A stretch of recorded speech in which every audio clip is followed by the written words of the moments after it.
Dans cette vidéo, on va parler de la lecture. Le fait de lire, c'est super important, que ce soit pour le pro ou le perso, parce que ça t'apprend plein de choses qui te permettent de mieux interagir, d'avoir plus de connaissances et qui te servent pour plein de choses. D'accord? Je vais y venir, je vais expliquer tout ça au fur et à mesure. Il y a deux questions que je te pose aujourd'hui, c'est est-ce que toi-même tu lis, est-ce que tu prends le temps de lire, et si oui, quel type de livre est-ce que tu lis? Je suis curieux, dis-le moi en commentaire, d'accord? Alors qu'on soit honnête, tu peux très bien te dire, le bouquin là que je veux lire, je l'ai sous les mains là, dans les mains pardon, et je me dis, ce livre, je peux très bien aller voir un résumé sur YouTube, je peux aller voir un résumé sur le net, ou je peux même aller voir je sais pas, le film directement, parce qu'il est sorti en adaptation en film, et donc du coup tu te dis, ouais, c'est quand même beaucoup plus sympa. Oui, tu peux faire ça, ok. Mais tu peux aussi le lire et te dire, après 284 pages, mettons, d'un bouquin très spécifique, il y a quand même ce plaisir d'avoir achevé le bouquin. Et je sais que personnellement, une fois que j'ai fini le bouquin, la prochaine question que je me pose, c'est, bon, quel bouquin je lis maintenant? Et j'adore cet effet-là, personnellement, je le trouve jouissif. Donc tu l'auras compris, dans cette vidéo, on parle directement des intérêts de la lecture. Et j'en ai trouvé 11. Je te les explique dès maintenant. Le premier, c'est que tu améliores tes fonctions neuronales. En fait, le fait de lire te fait apprendre de nouvelles choses. Et donc, dès que tu apprends, tu viens consolider tes connexions neuronales, les rendre plus épaisses et plus résistantes. Tu viens également créer des nouveaux synapses. À savoir, un synapse, c'est deux neurones qui se connectent, tout simplement. D'accord? Et plus tu fais ça, plus tu réduis les risques d'avoir des maladies neurodégénératives comme Alzheimer. Deuxième point, c'est la réduction du stress. En fait, notre mode de vie est comme hyper stressant. Et le fait de lire aide apparemment à plus déstresser que de marcher, jouer à des jeux vidéo ou bien d'écouter de la musique. Troisième point, c'est que ça améliore la mémoire. Alors, on disait juste 2 points avant que tu crées des nouvelles connexions neuronales. En fait, dès que tu apprends quelque chose de nouveau, c'est comme si tu rangeais une nouvelle boîte à chaussures dans ton tiroir. Et du coup, tu as des nouvelles informations et tu vas pouvoir les connecter les unes entre les autres pour pouvoir accéder à cette nouvelle information. Donc, vu que la mémoire est juste l'association d'une chose que tu ne connais pas avec une chose que tu connais, eh bien, il y a des liens qui se font, donc ces fameux synapses, et ça te permet d'avoir une meilleure mémoire. Quatrième point, c'est ça, quatrième point, ça améliore la santé mentale. En gros, il est expliqué que, par exemple, le National Health Service en Angleterre donne des livres spécifiques à des gens qui ont des problématiques pour les aider à résoudre leurs problématiques. Et le fait de faire ça, notamment via des bouquins de développement personnel, ça a des impacts sur la dépression et sur l'humeur. D'ailleurs, ça a un nom, ça s'appelle la bibliothérapie, le fait de soigner par les bouquins. Cinquième point, c'est que ça améliore ton focus et ta concentration. Aujourd'hui, la technologie, elle est présente partout et elle a des impacts sur nous. C'est que ça nous rend flemmards. Si demain tu veux, même cet après-midi, si tu as besoin d'avoir de la bouffe, tu peux commander ta bouffe et elle t'est livrée. Ou alors, ça prend toute notre attention. Et si jamais tu es sur tes réseaux sociaux en train de scroller comme ça, l'attention, là, tu l'as complètement perdue. Tu perds ton quota.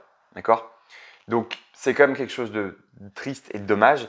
Et justement, la lecture peut te permettre de gagner en focus, en attention, parce que tu te mets spécifiquement sur un point, une seule chose.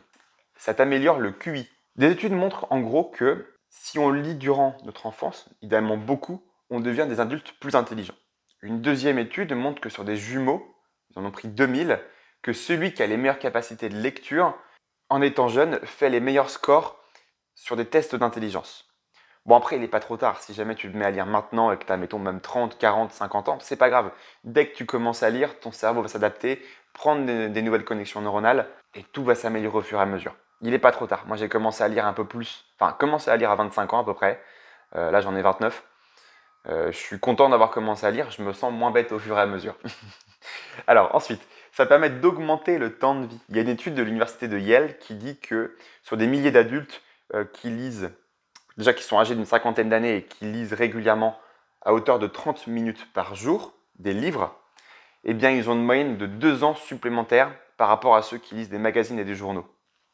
De plus, ceux qui apprennent ont 23% de risque en moins de mourir durant cette période où ils lisent. D'accord? Donc le moment où tu lis, tu es un peu protégé en fait. Tu augmentes ta protection. Point supplémentaire, ça améliore ta pensée analytique. En gros, si tu lis par exemple des romans policiers, eh bien, ton cerveau va essayer de chercher des hypothèses, de réfléchir, de trouver une raison et de trouver qui pourrait être le coupable. Et du coup, tu améliores ta pensée analytique. Ensuite, tu améliores ta plume, dans le sens où tu améliores ta façon d'écrire. Tu auras un fil rouge beaucoup plus intéressant, donc du coup un fil conducteur. Tu auras plus de vocabulaire, Tu vas apprendre des tournures de phrases un peu différentes. Et on dit de toute manière une phrase, c'est que pour pouvoir écrire, il faut lire beaucoup. Beaucoup plus d'ailleurs que ce que tu écriras. Maintenant, ça te permet également d'obtenir encore plus de connaissances. Alors ça, c'est ce qui paraît hyper logique, mais plus tu lis, plus tu apprends des nouvelles choses et plus tu peux t'en servir dans la vie de tous les jours, quelle que soit la thématique en fin de compte. Ça te permet également d'augmenter ton vocabulaire. Alors je te l'ai dit un petit peu avant sur la partie où tu améliores en gros ton écriture, mais lorsque tu lis, tu découvres de nouveaux mots. Et si jamais tu fais l'effort d'aller chercher la signification du mot, c'est un mot que tu as peut-être plus de chances de retenir que si jamais tu l'avais jamais croisé. Alors ça paraît hyper logique ce que je dis, mais bon. Ensuite, il y a juste une stat sur laquelle je suis tombé qui est très intéressante, c'est que 10% des Français ont 400 à 500 mots pour s'exprimer tous les jours. C'est rien du tout, 400 à 500 mots. Donc le fait de lire, ça te permet justement d'augmenter la taille de ton vocabulaire et de pouvoir mieux t'exprimer derrière. Alors, petite conclusion désormais, pour moi la lecture elle est primordiale, elle joue sur notre santé, notre culture, notre évolution professionnelle et personnelle. Alors je t'invite même à lire ne serait-ce qu'un tout petit peu si tu ne lis pas encore, ne serait-ce que 2 pages par jour. Tu lis 2 pages tous les jours et puis au fur et à mesure tu te diras peut-être une troisième, puis une quatrième, puis 5, puis 10, puis 20, puis 50, puis 100. Et puis en fin de compte tu te retrouves à faire peut-être un bouquin par jour, c'est possible. Alors personnellement je ne le fais pas encore, mais c'est tout à fait possible. D'accord? Donc commence par un tout petit peu et tu pourras aller sur du beaucoup. Alors j'espère que cette vidéo t'aura plu. N'hésite pas à mettre en commentaire ce que toi t'en trouves et ce que tu bénéficies grâce à tes lectures, ça m'intéresse. En attendant, je t'ai préparé 9 hacks de productivité et d'organisation pour pouvoir t'aider à être beaucoup plus performant dans ton travail tous les jours. Voilà, tu as juste à cliquer sur le lien, tu rentres ton email et je t'envoie tout ça par email. À bientôt, ciao!